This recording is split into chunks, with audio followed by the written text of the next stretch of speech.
अब e rickshaw है, 3 bike है, क्या होता है वीडियो में, अगर तीनों बाइक हार जाता है तो आपकी बार एक और बाइक जोड़ा जाएगा, 4 बाइक के साथ चेक किया जाएगा क्या ई रिक्शा जीत पाता है या आपकी बार बाइक जीत जाता है। तो देखिए वीडियो, चलिए आप लोग बाइक स्टार्ट कीजिए, चलिए लोग शुरू कीजिए। Round 3.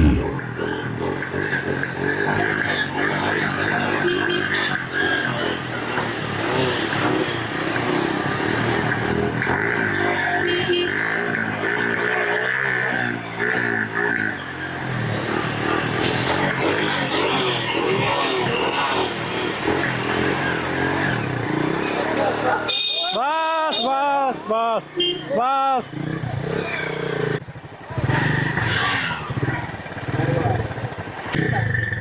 रुक जाइए रुक जाइए, ये बाइक अब गिरने पे आ गया है तो बाइक को पहले दूर किया जाए, नहीं तो बाइक अपने में गिर जाएगा।